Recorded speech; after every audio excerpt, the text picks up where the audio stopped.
Item ಯಾವುದೇ ಇರಲಿ try ಮಾಡಿ ಆಚಿ ಚಿಕನ್ ಮಸಾಲಾ. ಇನ್ನು ಇದೆಲ್ಲದರ ನಡುವೆ ಭಾರತಕ್ಕೆ ಮತ್ತೆ ಕಾಡುತ್ತಾ ತೈಲ ಮತ್ತು LPG ಅಭಾವ ಅನ್ನುವಂತಹ ಪ್ರಶ್ನೆ ಕೂಡ ಇದೆ. ಈಗಾಗಲೇ ಹೋಟೆಲ್, ಆಟೋ ಗ್ಯಾಸ್ ಸಮಸ್ಯೆ ತೀವ್ರ ಸ್ವರೂಪವನ್ನ ಪಡ್ಕೊಂಡಿದೆ. ಹೋಟೆಲ್ ಮತ್ತು ವಾಹನಗಳ ಗ್ಯಾಸ್ ಕೊರತೆಯಿಂದಾಗಿ ಸಂಕಷ್ಟ ಎದುರಾಗಿದೆ. ಇದು ಮತ್ತಷ್ಟು ಬಿಗಡಾಯಿಸುತ್ತಾ ಅನ್ನುವಂತ ಪ್ರಶ್ನೆ.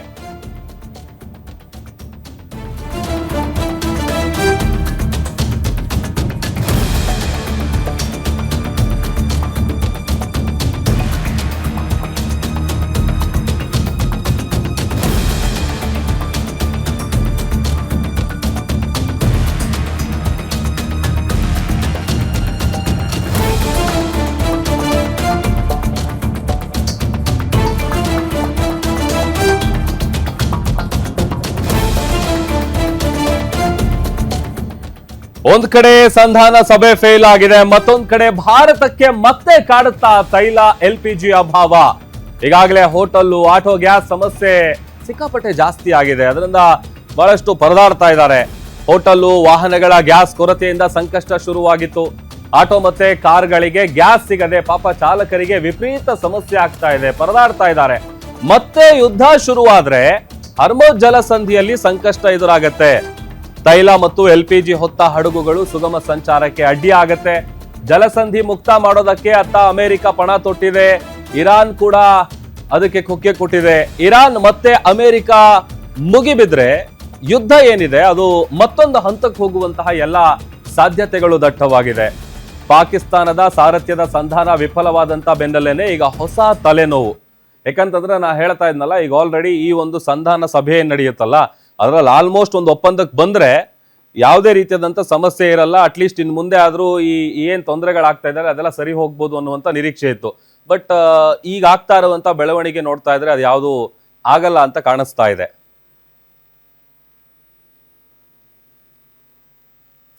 ಈಗ ಆಲ್ರೆಡಿ ಹೋಟೆಲ್ಗಳಾಗಿರ್ಬೋದು, ಜೊತೆಗೆ LPG ಅಭಾವದಿಂದಾಗಿ ಸಮಸ್ಯೆಗಳ ಸರಮಾಲೆನೆ ರಾಜ್ಯದಲ್ಲಿ ತಲೆದೂರಿದೆ. ದೇಶಾದ್ಯಂತ ಕೂಡ ಇದೇ ರೀತಿಯಾದಂಥ ಸಮಸ್ಯೆಗಳು. ಯಾಕಂತಂದ್ರೆ ಕಿಲೋಮೀಟರ್ ಗಟ್ಟಲೆ ಆಟೋ ನಿಂತಿದ್ದಾವೆ. ಅದರ ಜೊತೆಗೆ ಹೋಟೆಲ್ಗಳು, ಎಷ್ಟು ಹೋಟೆಲ್ಗಳು ಬಂದಾಗಿದೆ, ಎಷ್ಟು ಹೋಟೆಲ್ಗಳು ಮೆನು ಕಟ್ ಮಾಡ್ಕೊಂಡಿದೆ, ಜೊತೆಗೆ ಸೌದೆ ಒಲೆ ಮೊರೆ ಹೋಗಿದ್ದಾರೆ. ಇನ್ನೂ ಕೂಡ ಕಮರ್ಷಿಯಲ್ ಸಿಲಿಂಡರ್ಗಳು ಎಲ್ಲೂ ಸಿಗ್ತಾ ಇಲ್ಲ. ಅದರ ಜೊತೆಗೆ ವಾಹನಗಳ LPG ಗ್ಯಾಸ್ ಏನಿದೆ ಅದರ ಸಮಸ್ಯೆ ಕೂಡ ಇನ್ನೂ ಬಗೆಹರಿದಿಲ್ಲ. ಎಲ್ಲೋ ಒಂದ್ ಕಡೆ ಒಂದ್ ನಿರೀಕ್ಷೆ ಇದ್ದಿದ್ದು, ಈ ಒಂದು ಸಂಧಾನ ಸಭೆಯಲ್ಲಿ ಒಂದು ಯಾವುದೇ ಒಪ್ಪಂದಕ್ಕೆ ಬಂದ್ರೆ ಬಹುಶಃ ಯುದ್ಧ ನಿಂತ್ರೆ ಈಗೇನ್ ಸಮಸ್ಯೆಗಳಿದೆಯಲ್ಲ ಇದೆಲ್ಲ ಕಡಿಮೆ ಆಗ್ತಾ ಹೋಗಬಹುದು ಅನ್ನುವಂತಹ ಭರವಸೆ, ನಿರೀಕ್ಷೆ ಇತ್ತು. ಬಟ್ ಸದ್ಯಕ್ಕಂತೂ ಆ ಥರದ್ದು ಯಾವುದೇ ವಿಚಾರಗಳು ಗೊತ್ತಾಗ್ತಾ ಇಲ್ಲ. ಹಾಗಾಗಿ ಈಗ ಹೊಸ ತಲೆನೋವಂತೂ ಶುರುವಾಗಿದೆ.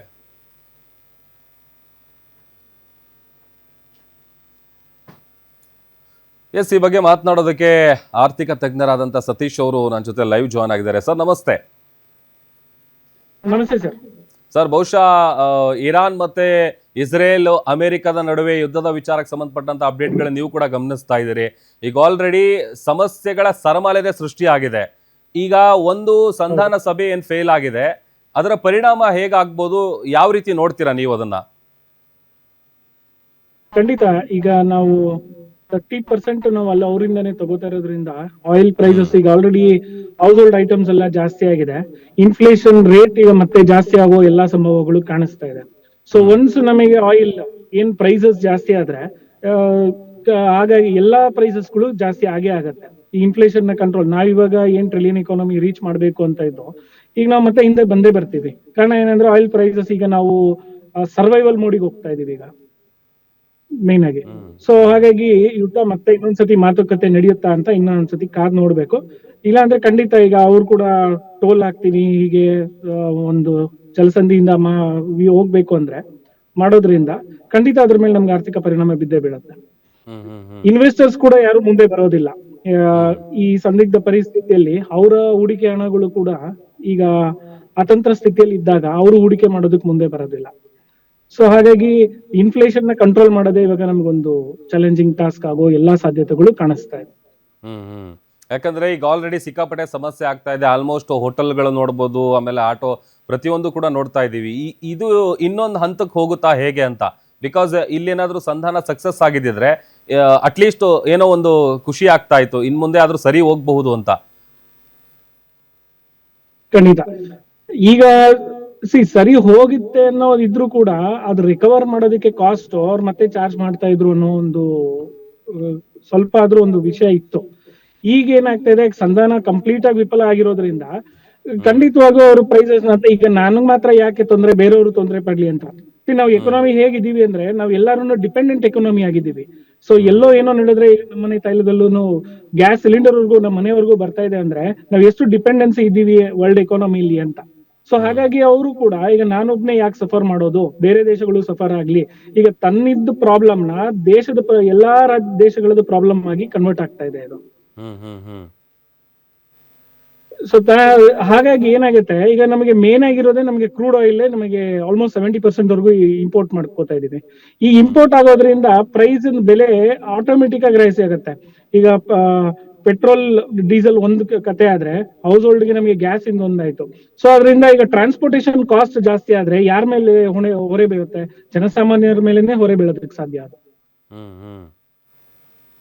ಸೊ ಅದು ಮುಖ್ಯವಾಗಿ ಈಗ ಏನಂದ್ರೆ ಲೈಫ್ ಬ್ಲಡ್ ಅನ್ನ ನಾವು ಬ್ಲಾಕ್ ಮಾಡ್ದಂಗೆ ಆಗ್ತಾ ಇದೆ ಇವಾಗ.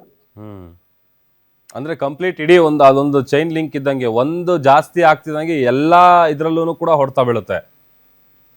ಖಂಡಿತ. ಈಗ ಅದರಲ್ಲಿ ಮುಖ್ಯವಾಗಿ ನೋಡ್ಬೇಕಾಗಿರೋದು ಒಂದು ಜಾಸ್ತಿ ಆಗೋದು ಒಂದು ವಿಚಾರ, ಇನ್ನೊಂದು ಅಕಸ್ಮಾತ್ ಆಗಿ ಏನಾದ್ರು ಒಳ್ಳೇದಾಗಿ ನಿಂತ್ಕೊಂಡ್ರು ಕೂಡ ಲಾಂಗ್ ಟರ್ಮ್ ಎಫೆಕ್ಟ್ ಇದ್ದೇ ಇರುತ್ತೆ. ಮತ್ತೆ ಈಗ ಕಡಿಮೆ ಮಾಡಿದ್ರು ಅಂತ ಹೇಳಿ ಯಾರು ಪ್ರೈಸಸ್ ಕಡಿಮೆ ಮಾಡೋದಿಲ್ಲ. ಸೊ ಇದು ಹೆಂಗೆ ಅಂದ್ರೆ ರಿಪಲ್ ಎಫೆಕ್ಟ್ ಆಗ್ತಾ ಇರತ್ತೆ ಅಂತ ನನ್ನ ಅಭಿಪ್ರಾಯ.